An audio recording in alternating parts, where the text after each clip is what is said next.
Hello friends, இன்னைக்கு நம்ம cook with குட்டிலிங்க ஒரு ஹெல்த்தியான லட்டு தான் பார்க்க போறோங்க. இது வந்து நாங்கள் ஆடி 18 அன்னைக்கே ஈவினிங் வந்து குபேரனுக்காக இந்த லட்டு செஞ்சுருந்தோங்க. நேற்றுக்கு நெய்வேத்தியமாக குபேரனுக்கு இந்த லட்டு தான் செஞ்சோங்க. இது எப்படி செய்யறதுன்னு பார்க்கலாங்க. ஒரு கப் வந்து பாசி பருப்பு எடுத்துருக்கோங்க. அதை வந்து நம்ம ட்ரை ரோஸ்ட் பண்ணிக்கிறோங்க. உங்களுக்கு எவ்வளோ தேவையோ அந்த அளவுக்கு எடுத்துக்கோங்க.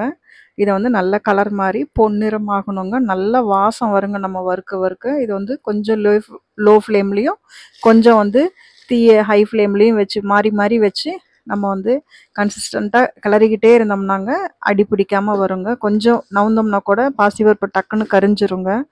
தோல் இல்லை இல்லைங்களா, அதனால் கொஞ்சம் நின்று பொறுமையாக வறுத்து எடுத்துட்டிங்கன்னா இங்கே பாருங்கள், இது மாதிரி வந்து நல்ல ப்ரௌன் ஆகிங்க. கோல்டன் ப்ரௌன் ஆனதுக்கப்புறமா நல்ல வாசம் வருங்க. அப்போ வந்து நம்ம ஆஃப் பண்ணிவிட்டு இதை வந்து ஆற வச்சுக்கலாங்க. நேற்றுக்கு பூச நட்சத்திரமும் சனிக்கிழமையும் சேர்ந்து வந்ததுனால ரொம்ப விசேஷங்க. அதனால குபேர பூஜை செஞ்சோங்க. அதுக்காக தான் இந்த பாசிப்பருப்பு லட்டு வந்து செஞ்சோங்க. நான் 3 ஏலக்காவும் இது கூடவே சேர்த்து அரைச்சிக்கிட்டேங்க. நீங்கள் ஏலக்காய் பவுடர் இருந்ததுன்னா அது கூட சேர்த்து அரைச்சிக்கலாங்க.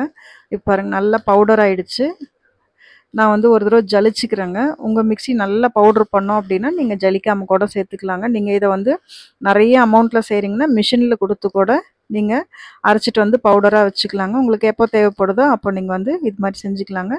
இதுக்கு நம்ம 1 கப்பு வந்து பாசிப்பருப்பு எடுத்தோங்க. அதுக்கு நான் 1/2 கப்பு தான் சர்க்கரை எடுத்துருக்கேங்க. இதை வந்து நம்ம பவுட்ரு பண்ண போகிறோங்க.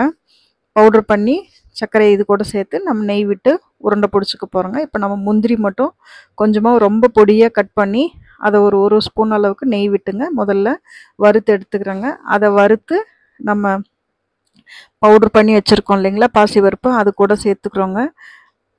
எப்போவுமே வந்து பூச நட்சத்திரம் வர்றப்போ வந்து குபேர பூஜை செய்கிறதுங்க, மகாலட்சுமி வழிபாடு, அதே மாதிரி நகை வாங்குறது, அது மாதிரி நல்ல இதெல்லாம் செஞ்சோம்னா நமக்கு வந்து மென்மேலும் வளர்ந்துட்டே இருக்கும் அப்படின்னு சொல்லிட்டு நேற்றுக்கு ஒருத்தர் சொன்னாருங்க, ஒரு ஹாரோஸ்கோப் பார்க்குற ஐயர் ஒருத்தர்.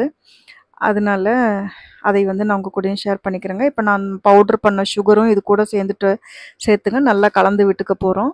இப்போ நெய்யை வந்து நல்லா சூடு பண்ணிக்கிறேங்க. சூடு பண்ணி இதில் வந்து கொஞ்சம் கொஞ்சமாக விட்டு கலந்து பாருங்கள்.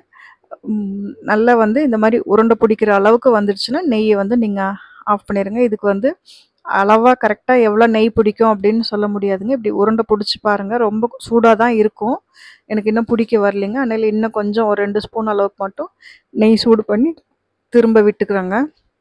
இப்படி கொஞ்சம் கொஞ்சமாக நெய் வந்து சூடாக விட்டுட்டு கை வெட்டுறாதீங்க. கொஞ்சம் ஆறினோடனே ஆனால் வந்து சூடோடு இருக்கிறப்பையும் அந்த சுகர் மெல்ட் ஆகி நமக்கு வந்து இறுக்கி பிடிக்கிற அளவுக்கு நல்லா வந்துடுங்க. இது வந்து கெட்டுப்பே போகாதுங்க. வெளியில் வச்சுருந்தா கூட கெடாது. சாயந்தரம் பசங்களுக்கு ஸ்கூலுக்கு இருந்து வர்றவங்களுக்கு நல்ல ஹெல்த்தியான ஒரு உருண்டை ஒன்று கொடுக்கணும் அப்படின்னு நினைக்கிறப்போ இது மாதிரி உருண்டை செஞ்சு வச்சு நீங்கள் கொடுக்கலாங்க. அவ்வளோ உடம்புக்கு சத்துங்க. பாசிப்பருப்பில் எவ்வளோ சத்து இருக்குன்னு சொல்ல வேண்டியதில்லை, அவ்வளோ சத்து இருக்குங்க இதில். இது வந்து நான் நேற்றுக்கு இதுவும் செஞ்சுட்டேங்க. நேற்றுக்கு ஆடிப்பெருக்கு அன்னைக்கு தான் நம்ம சேனல் வந்து குக் வித் குட்டி வந்து ஆரம்பித்து 1 வருஷம் ஆகுதுங்க. அதோட கேக் கட்டிங் வீடியோ கூட நம்ம கூட வந்து இப்போ 7000 பேர் நம்ம குடும்பத்தில் ஒன்றா இருக்கும். அதையும் பாருங்கள். போன வருஷம் ஆடிப்பெருக்கு அன்னைக்கு தான் இந்த சேனல் ஓப்பன் பண்ணாங்க. இன்னையோட 1 வருஷம் ஆகுதுங்க. ஆனால் டேட்டு பார்த்தா 4th அன்னைக்கு தான், ஆகஸ்ட் 4th தான் ஆரம்பிச்சிருக்குங்க. அதனால நாங்கள் கேக் கட்டிங் வந்து ஆகஸ்ட் 4th பண்ணாங்க. அந்த வீடியோ நம்ம சேனலில் வருங்க, கண்டிப்பாக பாருங்கள். தேங்க்யூ.